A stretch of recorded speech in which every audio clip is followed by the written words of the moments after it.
Good evening. This is our weekly program, the Guyana Dialogue, which is being sponsored by a group of Guyanese resident in the UK, Canada, United States, the Caribbean, and in Guyana. This is a program that is being funded by well known philanthropist Mr. Dave Narayan of Dave Import Inc. With us today, oh, um, and this program is essentially what we are trying to do is to speak to policymakers both in the private and public sector to give us their views and assessment of various government policies and the direction in which the government is going. With us today is the Speaker of the Parliament or the Speaker of the National Assembly, Honorable Manzoor Nadir, who has kindly agreed to appear in this program. And we have a number of questions that we will ask him to elaborate on because we feel that the general public do not know much about the workings of Parliament, the powers of Parliament, and other activities conducted by the Parliament. So we are very pleased to have the Honorable Speaker here.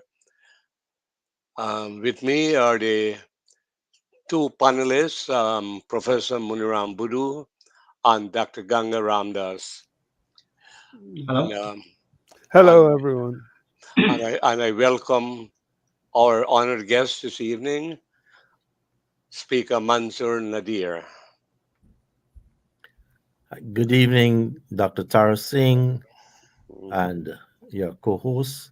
Good evening to all the viewers at Guyana Dialogue. All right. Before we Thanks for having me. start, Mr. Speaker, there are some doubts or uncertainty about who constitute Parliament and what is the role of Parliament. If you can please give some brief comments on that before we proceed to ask you some additional, seek some additional clarification. Okay, first, let me identify two terms. One is one word parliament, and the second, the National Assembly. In fact, I should also say the president. So, the Parliament of Guyana consists of His Excellency, the president, and the National Assembly, the members of Parliament of the National Assembly. So that is the constitutional definition of Parliament. And the National Assembly comprises the elected and nominated members of Parliament.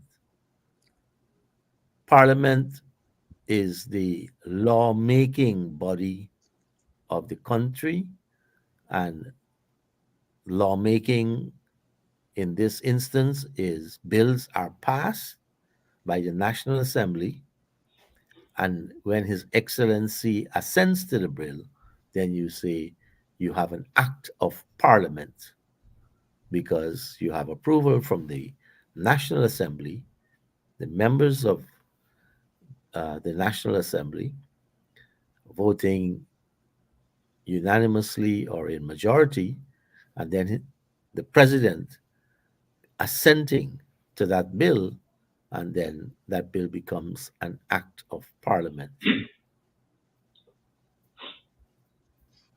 Okay, thank you. If you can please, for your part, what's your role in Parliament or the National Assembly? If you can briefly describe that.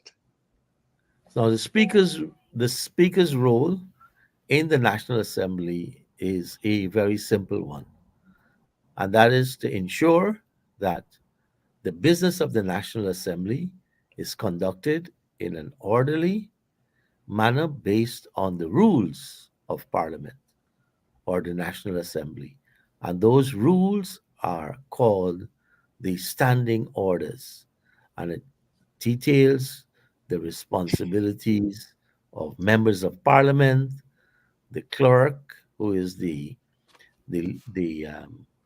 who performs a secretarial function, the clerking function of the National Assembly, and it defines the responsibilities, the duties of members of parliament, who primarily are there representing people. And on the government side, if you're a minister, you also have the additional responsibility of managing a sector for which you, as minister, has responsibility. Okay, now the Assembly has a number of committees, they call them select committees. Can you say how many have currently existing? There are, I could get a number, about 14 standing committees in the National Assembly. And traditionally, there were a few committees that go across all Westminster type parliaments. And Westminster type parliaments are those parliaments that have their origins in the British system, as against a Republican system like in America. So, s- standing committees are, for example, the Assemblies Committee, the Committee of Selection, the Privilege Committee, the Public Accounts Committee, and a number of other committees. And then when we had the constitutional review process, which resulted in amendments in 2000, and a number of additional committees came in. And these committees are what we are calling them the sectoral committees. So you have the Foreign Relations Committee, the Social Services Committee, the Economic Services Committee, and the Natural Resources Committee. So these are now standing committees that are enshrined in our Constitution, in the standing orders that the Parliament shall have. So there are about 14 committees in all, standing committees, Mhm. and you also have some other tools, some a tool called a Special Select Committee. So, for example, let's say a bill that really needs to seek and to garner consensus among our people, one may say, let us take that bill to a special select committee of the parliament where parliamentarians from all sides can deliberate on the clauses of that bill, and in doing so, they come out with a bill that may have unanimity in terms of its support. So, right now, we have a bill, the National Intelligence Security Agency Bill. This is a bill to establish a special intelligence agency in Guyana. And that bill is currently in a special select committee. So the National Assembly has the powers um, to create many special select committees. So yes, we do have a committee system. Our committee system will be different to what pertains in the United States. But in many parliaments, the principle is the same. You go to committee because in committee, you will have greater opportunities to deliberate, to consult, and to come up with recommendations that can have unanimous support. And this, Okay, the pro, thank you. You mentioned drawback there is, you know what they say about committees. Committees, if you want things to die, you put it in a committee, and nothing will ever happen. yeah, yeah, yeah. All right, thank you very much. Finally, you mentioned the role of the speaker is simple to apply the rules, but sometimes opposition members, lay blame on you, say that you're acting in one area, bias against them. You want to clarify that? Well, I haven't seen a speaker in my political life, and that now spans 44 years. And I haven't seen a speaker that has been immune to criticisms of biasness. And it comes with the territory. So once in your heart, in your judgment, you know you're fair, you're applying the rules to ensure that the business of the house is conducted in an orderly, civilized fashion, then you will leave the position happy that you've complied with the Mm. rules and your duties as speaker. Whoever Thank you, wants to sir. say, yeah, whoever wants to lay accusations, well, they are free to do so. But if in your Mm. heart you know what you're doing is sincere, it's right, then you can sleep well at night. All right. Thank you very much. Now I pass on to Dr. Ganga Ramdas. Uh, Hello, Mr. Dr. Speaker. Ramdas. It's nice to see you here once again to educate us and sensitize us to the workings that you're doing so important for development in our nation.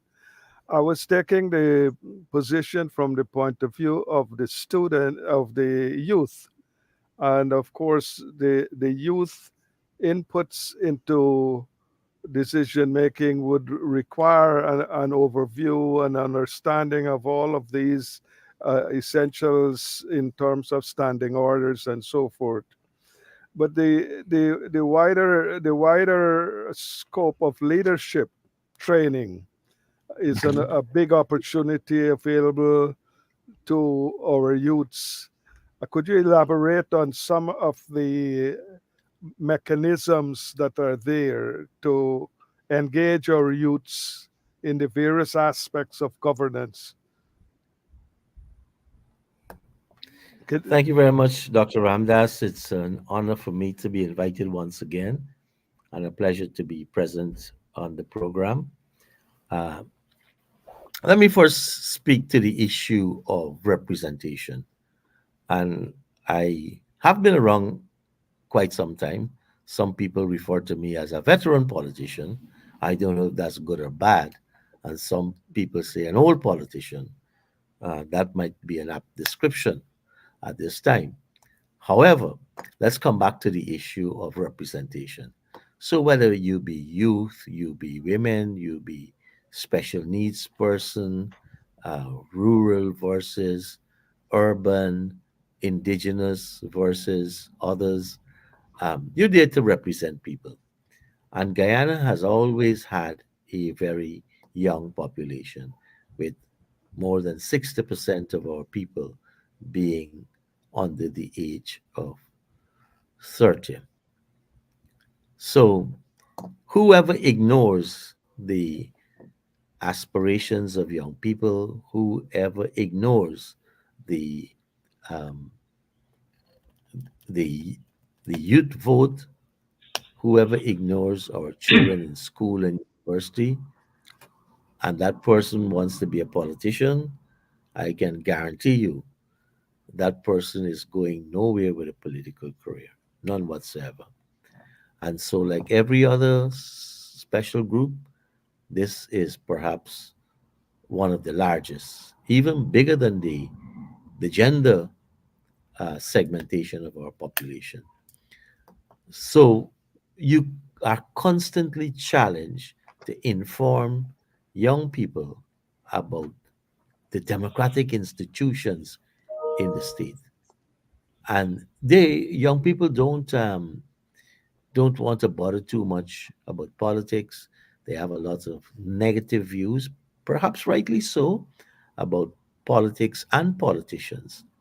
And so a couple of days ago, I had about 12 young persons who just finished writing their their CXC examinations, and they came to do work study at Parliament. And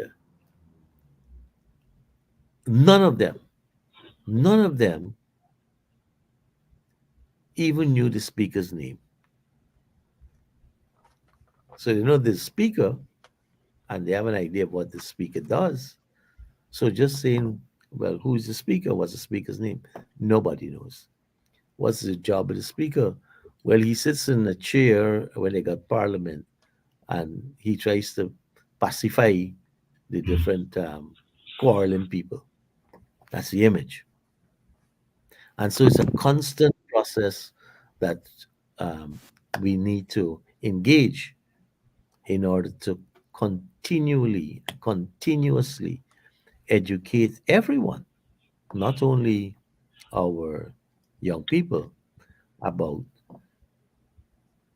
the lawmaking function of the state, the executive function of the state, the judicial function of the state, the responsibility of citizens in general, and also what are our laws, why we need civics in in our system. And this is constant work that needs to be done. So it's not something unique to Guyana. You know, participation in America in even their elections process is way below 40%.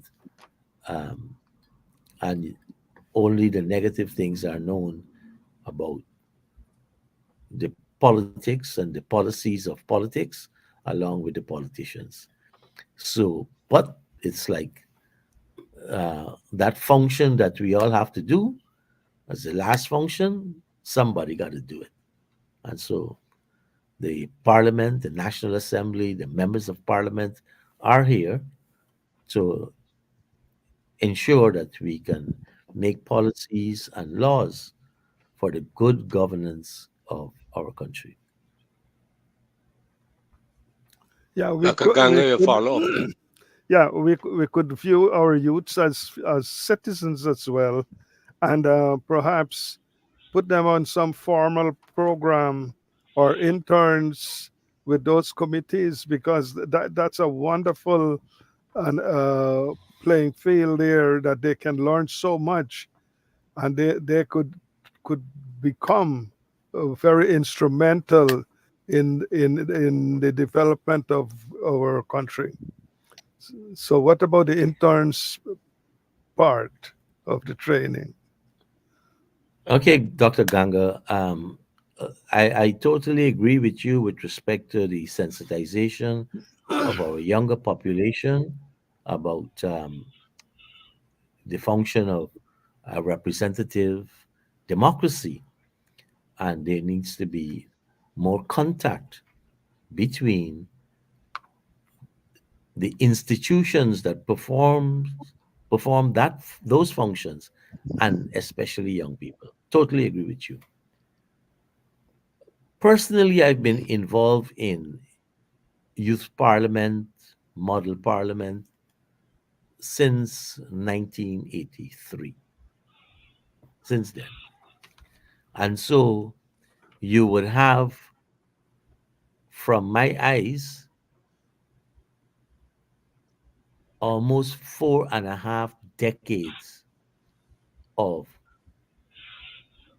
sensitizing young people, and more particularly coming through that process as a young person, being exposed to, being motivated to get involved.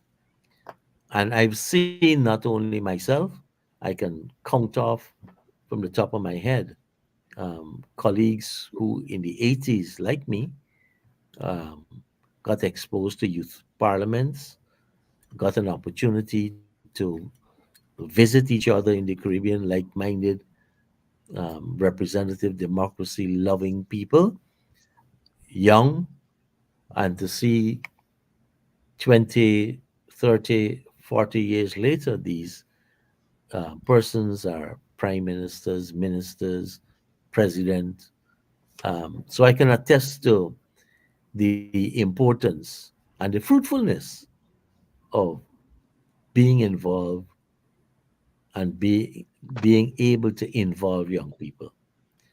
So when I became speaker, uh, we did two initiatives to carry the message of parliamentary democracy to children and younger people. I can back up a bit. I think it was around 19. It was in 1993 actually that yours truly was part of a group that organized a Caribbean Youth Parliament in Georgetown with over 300 delegates from 26 countries, including not only the English speaking Caribbean, but including um, US Virgin Islands, uh, Cuba, um, Suriname, Dominican Republic. Over in Central America, we had quite a few countries, but there were 26 countries in this youth parliament. Then I think it may have been around 1995. We would normally do smaller groupings of youth parliaments. And then appeared one young person, Kwame McCoy. And in the interaction, Kwame McCoy said, I want to become the mayor of Georgetown. Kwame McCoy also said, not only do I want to organize young people to get involved in youth parliaments. And um, that was decades ago. And he started the National Youth Parliament. Later on, the Commonwealth Youth Program started promoting youth parliaments in many Commonwealth countries. And I think it would have been around 2012, 2000, that then Speaker, may have been Speaker Trotman at that time, took on the initiative to bring the title of youth parliament back to parliament. Or I should say, or to parliament, because it wasn't there before. And so um, the National Youth Parliament, organized by the Parliament of Guyana, was born. And I had an opportunity to share my experiences in that process. When I became speaker, I thought we needed to improve, expand this youth parliament. And rather than sitting and uh, selecting these young parliamentarians, we have a process that they will emerge out of a debating competition. And so in 2001, I introduced the Speaker's National Youth Debating Competition. And a lot of the rules are based for that competition are based on the debating rules in the National Assembly. And I decided to personally get involved in hosting those debates. And so the young people will become a little bit more uh, confident that they're being listened to. And so we started with the Ministry of Culture, Youth, and Sport, identifying 16 youth groups throughout the country. And we started that competition.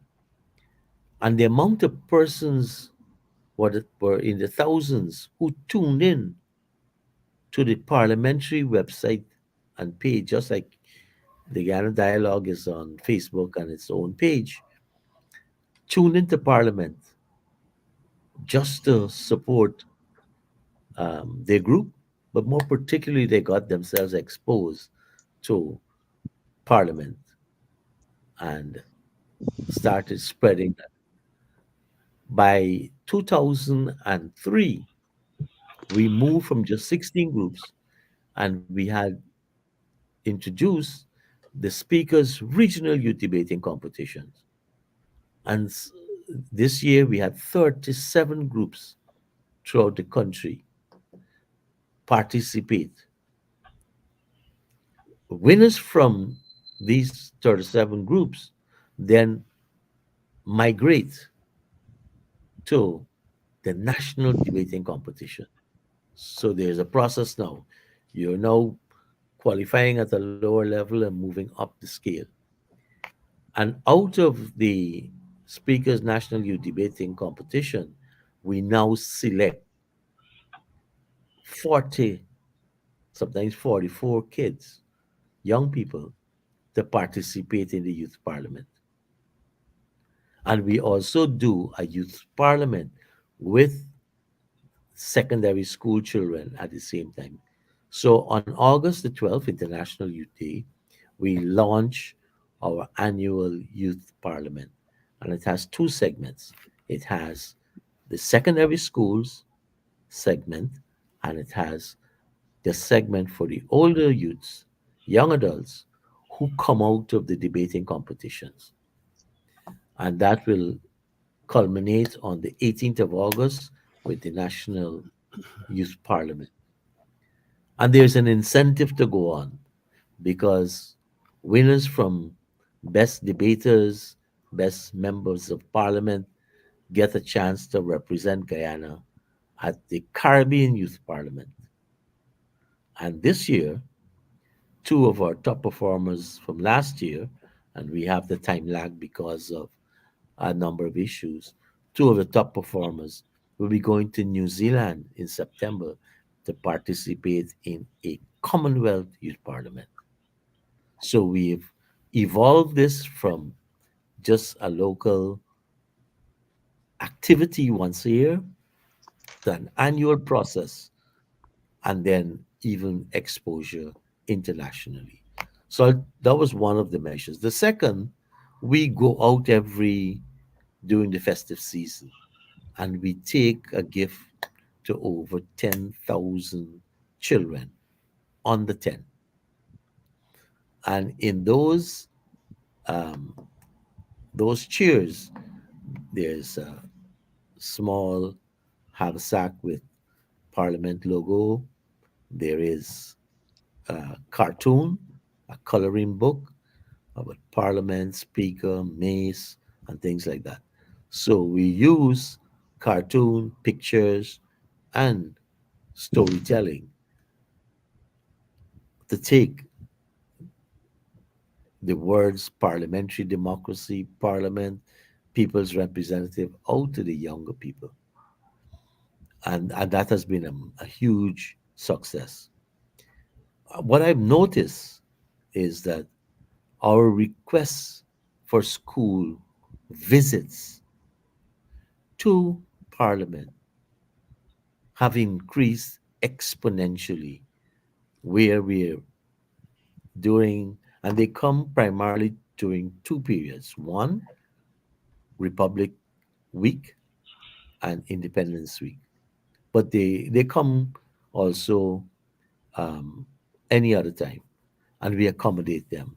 So almost 5,000 school children come and pass through the hallowed halls of the National Assembly, interact with members of parliament, interact with the speaker, interact with the staff, touch people so they know this thing is not something on television.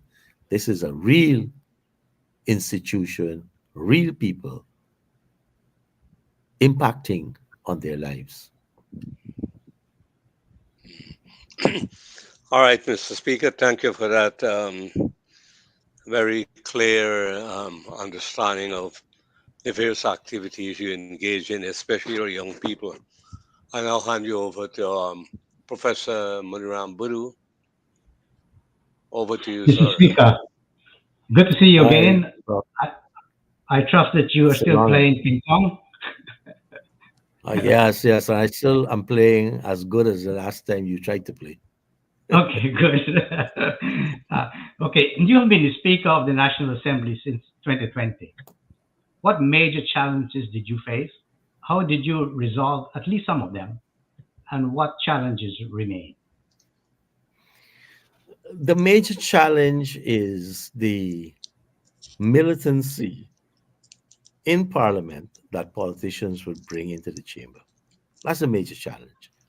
So, militancy is a tool used for a number of reasons, including getting attention, including obstructionism, and a number of other things. So, the greatest challenge is another word from, or another phrase for militancy would be disorderly behavior. Mhm. So, that's been the biggest challenge we've had. And we've seen the mace being attacked, broken, and I promise when that attack was launched and there was some damage to the mace that I'm not replacing or repairing the damage. That the next speaker coming after me in 2025 can do that.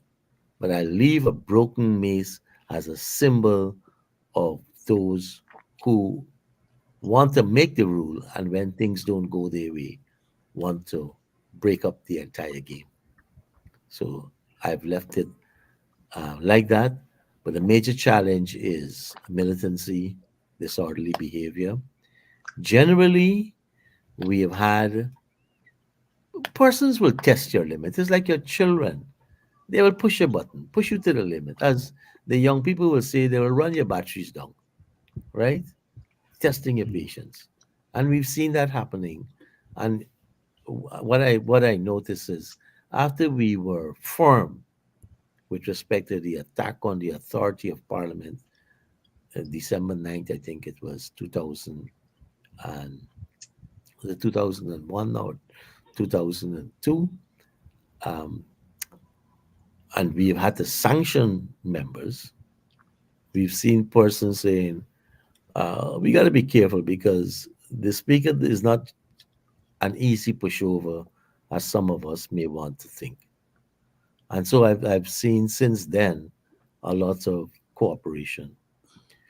Um, One of our biggest challenges outside of assembly sittings is the management of the business of questions and motions.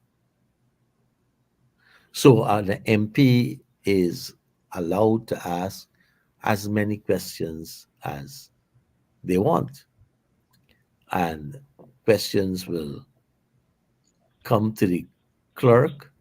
The clerk will read the questions against the rules of asking questions, and then he would forward some recommendations in the form of a written minute to the speaker. The speaker, in his own deliberate judgment, can allow, disallow, amend any question, motion, except the resolve part. So that is perhaps one of the more taxing processes in the house.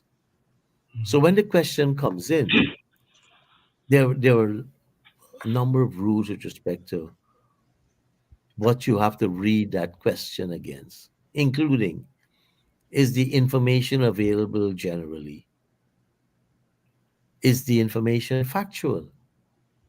Is the information being asked of a minister to answer pertaining to his sector? Is the information um, asking for an opinion of the minister? That's not allowed. So you have to read these questions, and a lot of the questions have longer preambles than the results. Long preambles, 5 and 6 pages. In fact, in some parliaments, they say your question can be more than 250 words. So that becomes very taxing. And then you end up in a situation where you have to send the question back because you don't want to tamper with a person question. If it's out of order, you say it's out of order, but it could be amended this way. And sometimes that to in and fro in, a move of a question may refuse. And they may say, this is the question I submit, and this is the question that I want to appear. But I am the filter, I am the gatekeeper, I am the ultimate authority to say if this question qualifies. And I can abdicate my responsibility. All So right. Now, that process is sometimes are all members of parliament fully aware of the standing orders?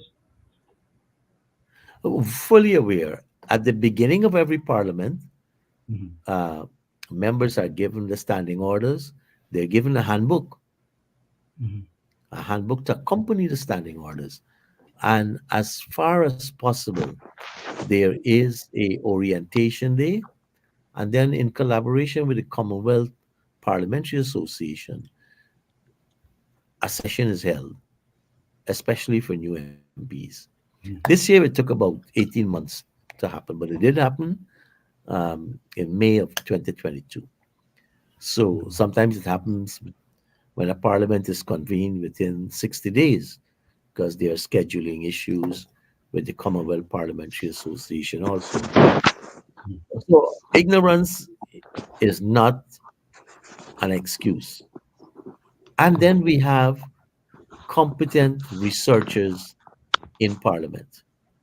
We have the clerk and the deputy clerk and an assistant clerk who can help guide members with respect to structuring the questions, interpreting the standing orders pertaining to questions. And Hmm. all these are available to every member of parliament. And I'll give Hmm. you my own personal experience. I first came in parliament in October of 1992, after the October 5th, 1992 elections. And I wanted to ask a question. And so I sent that question to then clerk, Mr. Frank Narai. And I got a call. In those days, you didn't have cell phones. You had those fire alarm phones. And he said, I would like to see you pertaining to your questions. So he sat with me and ended up looking at structure, content, what the standing order says. So that still pertains to every member of parliament. They can have that advice. Hmm. Let me But ask you some two choose, questions with regards to your youth parliament. You know, there are certain public mindsets about politicians. Much of it is based on experiences that include they are corrupt, they are crooks, they just gain power to fill their pockets rather than helping the people. Is anything being done to change these mindsets and to encourage these youths to consider politics? what you could do. It's only our own conduct that can um, influence people. Mm. But you could take a 500-gallon tank of pure water, and then somebody goes and take a um, those dispensers you got you press, and you just put 5 milliliter inside that dirty water, and what happens? All 500 gallons get tainted. Right. So it's our own conduct, and with so many thousands of parliamentarians all over the world, every single day you can come up with an issue um, which questions the conduct of a parliamentarian. Yeah. It Now, comes with it. let's go back now to the earlier answer you gave about this youth parliament. Is civic education including the work of parliament, integrated in the school curriculum? If not, do you think it should? Yes, yes. Mhm. I When I went into secondary school, we did have current affairs slash civic education, and at common entrance, we did have some amount of um, learning pertaining to governance. But I just finished common entrance this year with my grandson. So I told people I'm writing common entrance again. And let me tell you, in the syllabus of social studies, civic education, moral education, civics, parliament, government, executive, CARICOM are all included. And when I'm seeing my grandson going through all of these things for social studies, I said, gosh, we are really burdening our younger people today with too much information. Mhm. The good thing about it is, as ubiquitous as our ear, the information is online. So Mhm. what they don't learn in school, they can learn by research. And I'm sharing one swallow don't make a summer. I agree with you. Mhm. So we're preparing for common entrance since September of last year. And first he was lazy because his grandfather knows everything that will. And about 2 or 3 months after, he says, I'm doing this. No, no, no, I can find the answer and I don't need your help. Right? So it's included. The curriculum is expanded, and I'd say for social studies, and for all the others, because when you look at water cycle, you look at the mathematics, um, science, storytelling, these kids they carry books um, every day that weigh almost 50 pounds on their backs when you're writing Mhm. common entrance. And I've been through that for the last 8 months. Mhm. So I would commend those writing the curriculum for being so intensive in our social studies and civics. We No, must but take, why? No, I'm going back to the question because you're saying why you said that some of the students you have met don't know what a speaker has done. So if you have so they go speaker in, education, yeah, they would learn it. They would Mhm. learn it at common entrance. And when you go to secondary school, it falls off, I see. right? And Hmm. they get preoccupied with relationships, Hmm. with specialization of subjects, Hmm. with gaming, right? So those are some of the challenges our secondary Yeah, school because, students would now mhm. have. Because when I did high school in Guyana, uh, there was a subject called British Constitution. There's no written Constitution of Britain, but that was a GCO Right. level They subject, have the Magna and we had to Carta know and the Bill everything of about the Rights. British system. You see, why not Guyana have such a system? I made the same comment to the minister in regards to Guyanese history because we have enough material to have a whole course on Guyanese history from our point of view, and that needs to Mhm. be taught. You see, because we have issues such as the Venezuela Guyana Yes. issue, Yeah. where the border is. All those things are very important for Yes. Guyanese. You see, and how you operate in Guyana, the National Assembly, need to be told to our students. This is how it operates.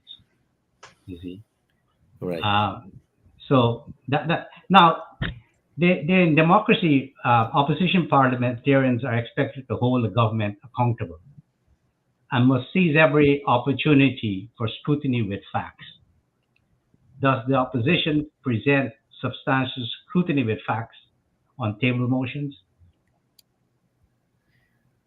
I can't speak to the opposition per se, Mhm. but I will say that all parliamentarians who want to ask questions, raise questions, make contributions should do those based on the principles which you have adumbrated. Mhm. I see.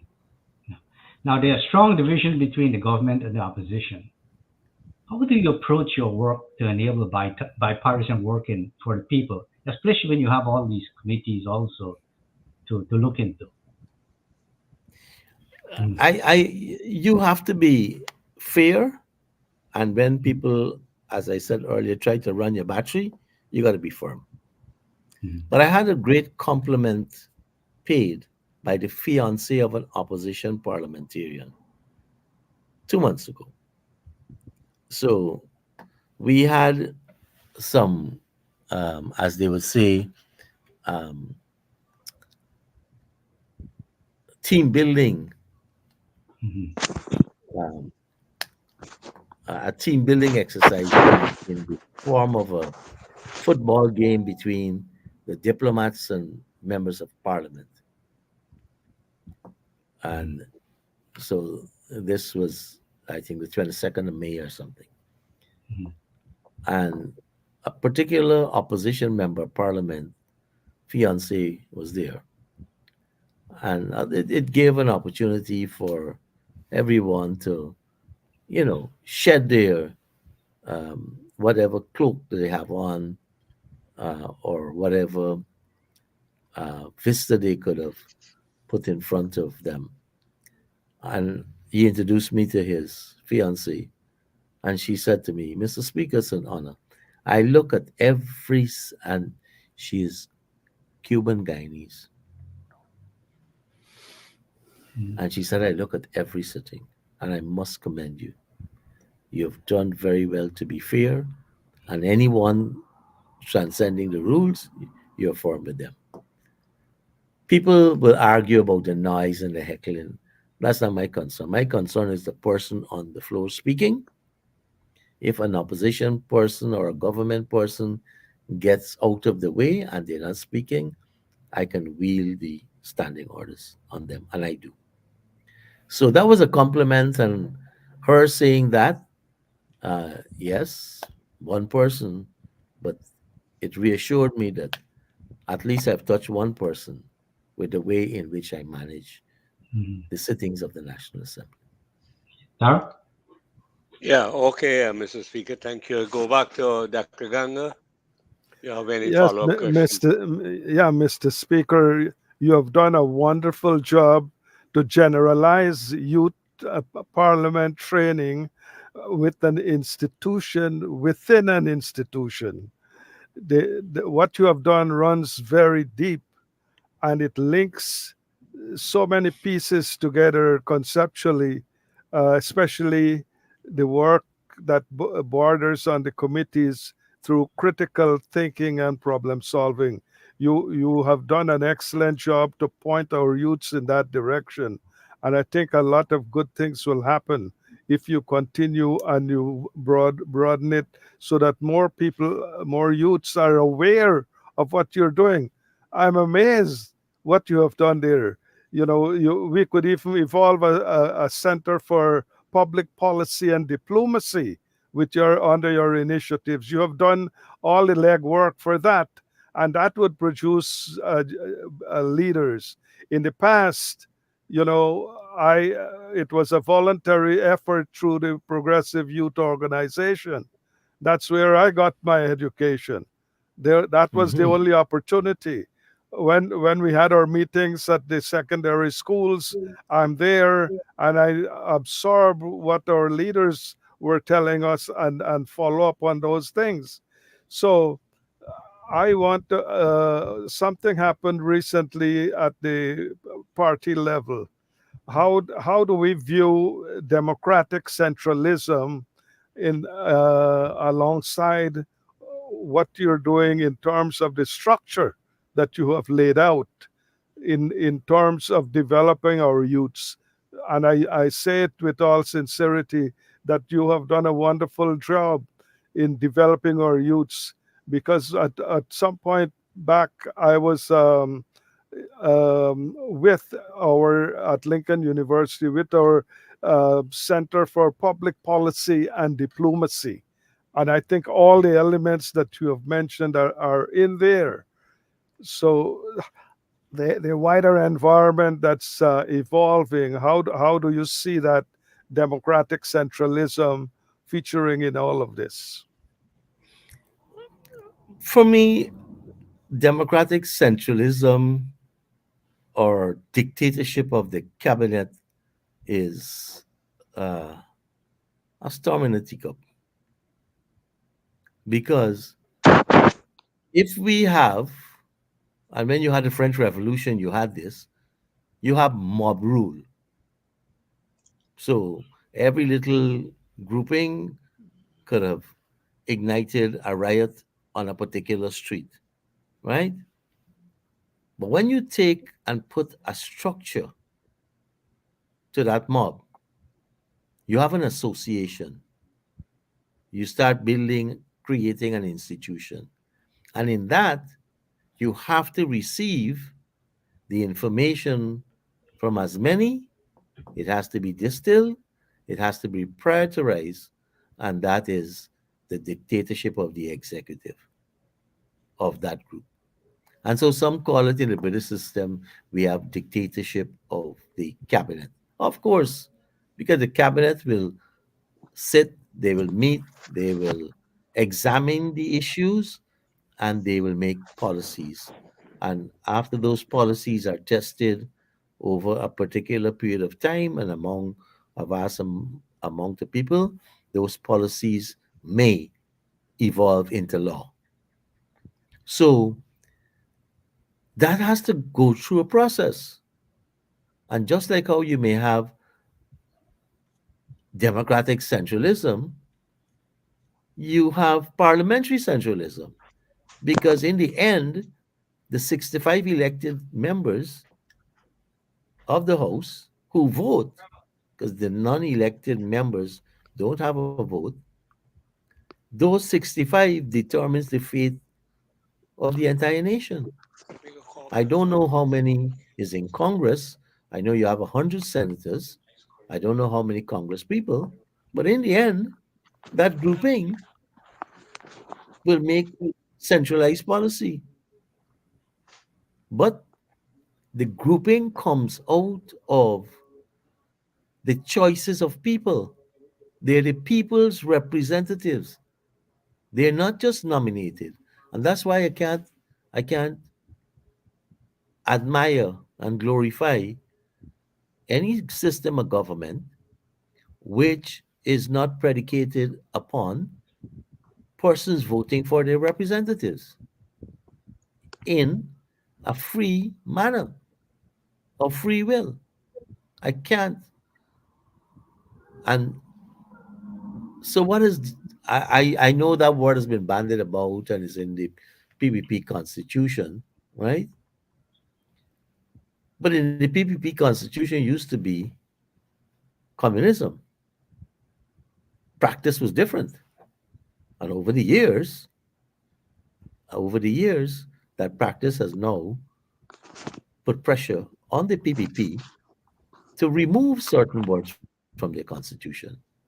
So democratic centralism for me is no different from those who say we have dictatorship of the cabinet, dictatorship of the prime minister. But the, for me, the difference is these persons are elected by people of their free will in free and fair elections. The let's say what is the word you use again in the party? Democratic centralism. Yeah. The people of the PPP Central Committee weren't just parachuted in there. They went through a process, regardless of what they maintain as their ideology. They went through a process of being selected, elected by delegates.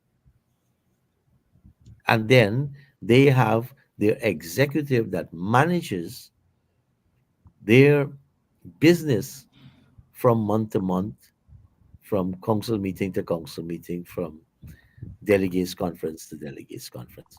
And it's the same in any organization. If you're in the Muniram Ramdas policymaking association, your membership would elect people. They will those people are normally termed the officers of the organization, and then you have that type of centralism. So I think people make a big deal out of it. Okay, Mr. Speaker. One final question before we wrap up this program. What time or how much time is allocated to opposition for them to table bills in Parliament?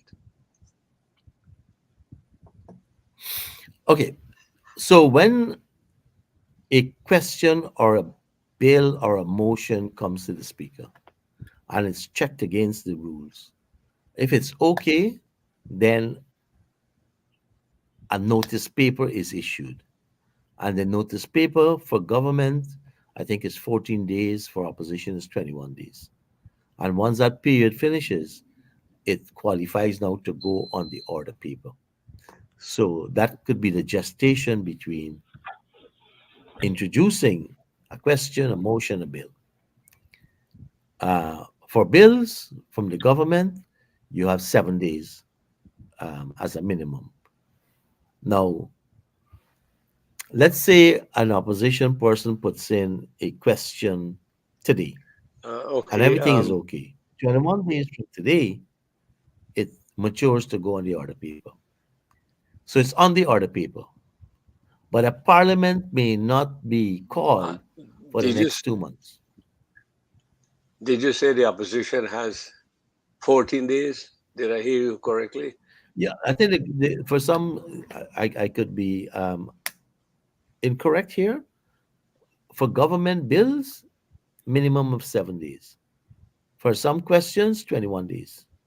Some motions, between 7, 14, or 21 days between government and opposition. But that's for it to mature to qualify to go on the order paper. We have no control of when the sitting will be.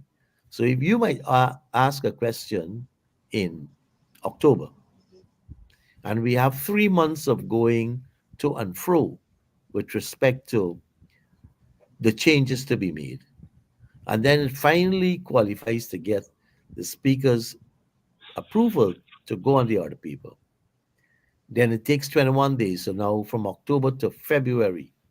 But we have no sitting in February. We have a sitting in April. So that question will linger for months. The motion could stay for a while. So you have all those factors. Also, Member of Parliament Tara Singh asked 50 questions in the last 3 weeks. For any one member, only 5 questions can go on an order paper at any one sitting. So if you ask 200 questions, it will go 1 to 200, and every sitting 5 will appear. So that's another period of gestation. So these are the rules that you have to be very familiar with Speaker. You don't always want to have to be turning a book, doing a search on the document, How, and sometimes experience teaches a lot of wisdom. and how many sessions of Parliament are there in a year, in a calendar year? In the British system, the parliament meets technically at the pleasure of the government. And on average, we probably have between 20, 22 sessions a year. But we may have 2022. long periods between. But we also go for long periods when we have a sitting. So we will normally suspend the standing orders to ensure we can conclude the business of the day. So if there were 20 issues on the order paper and it has to go from 10 o'clock in the morning to 2 o'clock the next morning, so be it. We would conclude the business of the sitting. Unless a person with a matter on the order paper All right. stands and say, I want to defer that. So these are all the little other challenges. You have a Mhm. speaker to manage. Manage is not only saying you're out of order, be quiet, allow the member to speak. It's all these other business of the National Assembly that comes in. We have in a committee, you might have a disruption. The chairman of the committee can control the committee instead of maybe suspending, bringing people, two representatives to a table and try and iron out a consensus way forward. Sometimes you just adjourn it and leave it like that. So a person's um, own talent in managing situations also would impact on how you deal with the management of the business of the National Assembly. And I think we saw that during the budget. There was one member of parliament who got up to speak, and it was immediately recognized that that person was being challenged at the time. And there was a little ruckus. So, what I did, we suspended the sitting, not adjourn. When you suspend, you can come back on the same matter at the same juncture. If you adjourn, it's a new order paper. And so we suspended, and then we were able to spend an hour or two and sort out the issues with that member, and then we resume and continue the business of the day. Okay, thank you, Mr. Speaker.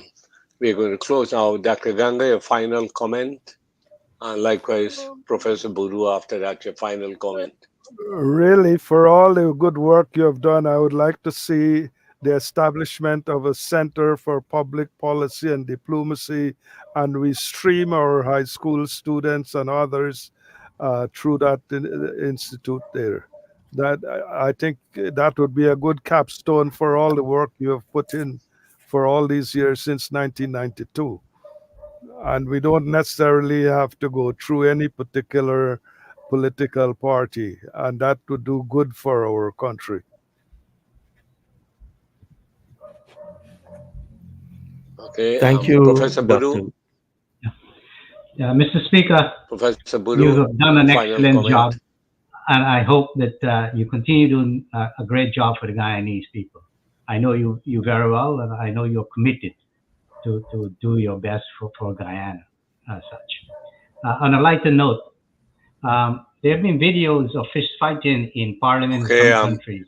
Has any such fight occurred in your tenure so far? Well, you can say that attack on the maze was almost bordering on office fight. But during this period, no resort to the fists, a fistful of words. Oh, good, Yes. good. all right. Mr. Speaker, you have 2 minutes to do your closing remarks. What you want to tell us and your viewers out there about the work and challenges of Parliament. Thank you, most distinguished friends, Dr. Ganga, Dr. Muniram, Dr. Tara. I first want to say the suggestion of the Center for Policy and Diplomacy is an excellent idea, and that is the forum that allows for these white papers to come out and people to put issues and discuss them. And we do the same in the youth debates. We have stimulating moods. Is AI a threat to democracy? Um, AI is too intrusive. Should we curtail this? And then the very early on in the program, the question really was asked about internship, and if there is something I would like to see. And even before me, it was an idea that many MPs wanted to have, was an internship program. Now, so far we have not been able to agree on the terms of reference for interns, but we do have some attachments. But this internship program is one which has an equal amount of merit as that of a policy and diplomacy think tank. So thank you very, very much, honorable members, dear doctors, my friends who are viewing, and distinguished viewers. Thank you very much for having me once again. on the Guyana Dialogue. Thank you very much, Mr. Speaker, for educating us on the role, functions, challenges, and extra parliamentary work you're doing. And we thank you, as Dr. Gangus suggested, the Policy and Diplomacy Institute might be a good idea. You might have that probably existing in some format already. It's just to get it institutionalized or incorporated or integrated with an existing policy institute they have in Guyana. I don't know, but maybe there's something you're better positioned to state whether that happens. But we want to